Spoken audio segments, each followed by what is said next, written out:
Okay, turn on the torch, light up the flame. Time to melt some glass, my friends. There you are. Here I am to explain, to teach, and create again.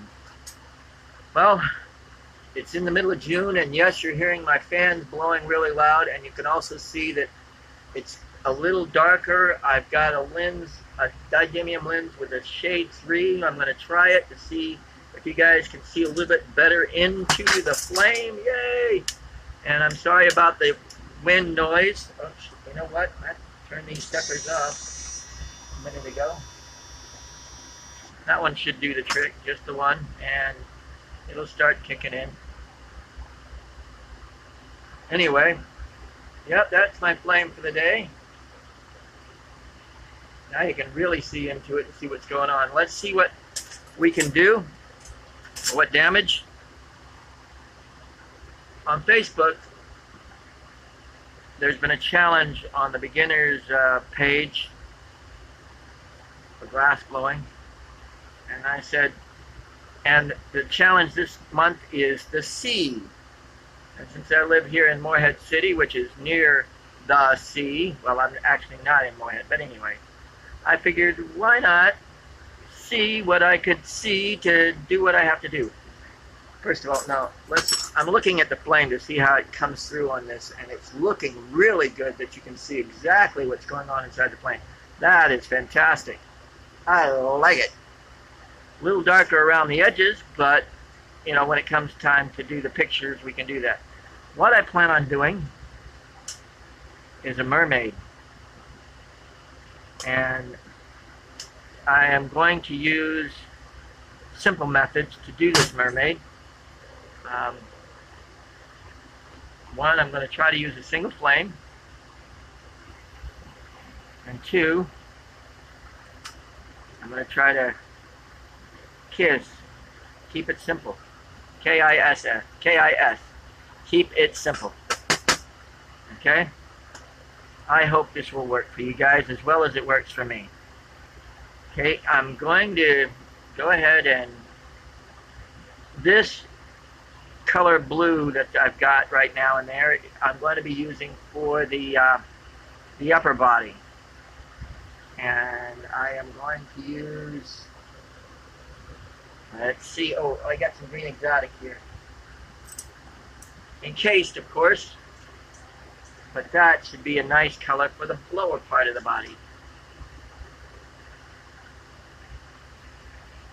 There's a lot of clear here on the bottom where I pulled off the encasement, and it's next to the bottom of the colors. So we're going to pull that off. Drop that in. Okay, now I'm going to make a peanut. Now the bottom of the peanut's going to be a little bit bigger than the top of the peanut. The bottom is basically going to be the fin or the bottom tail of the mermaid. Okay? The top half, of course, is going to be the mermaid. Yay! Okay.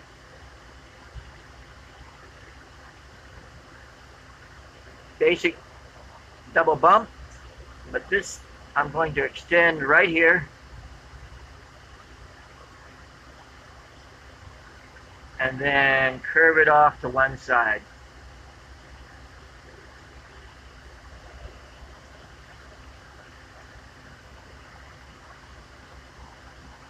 I'm going to do a couple of sort of like pull and folds there. Pull out and fold over, and that's the basic tail to your mermaid. And also make sure you're got your welds in there real well.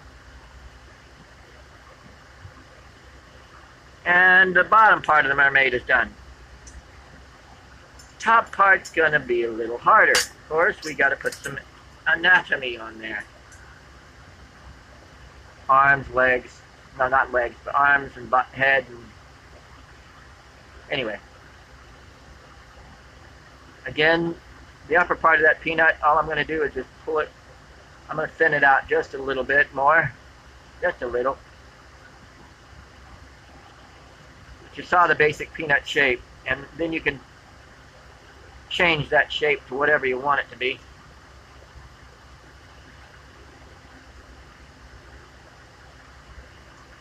And now, arms. Now my arms I usually just pull out and do so like an L bend. See there? That's one arm.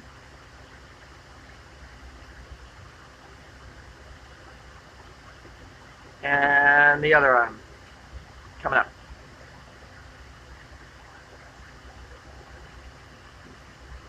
There we go. Another L bend. Now the head. That's basic too.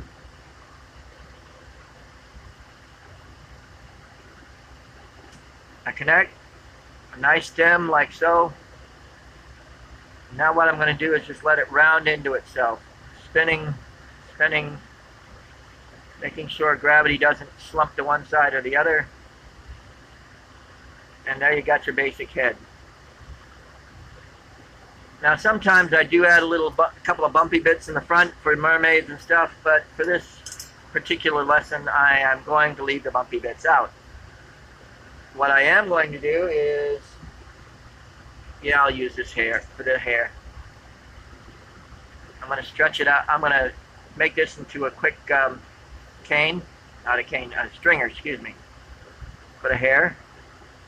Just a little bit thinner. Doesn't need to be that thick, but this will work. Well, that's plenty for the hair right there.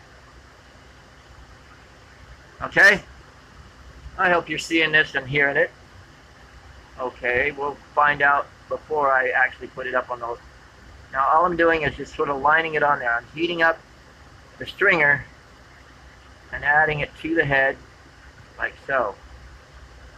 You got to make sure you try to seal that in there real well.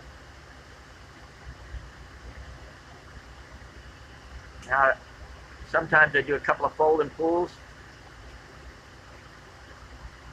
I also add a little bit more to the sides of the head there sometimes.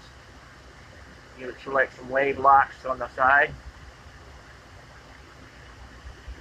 And there you go. One mermaid. Yay!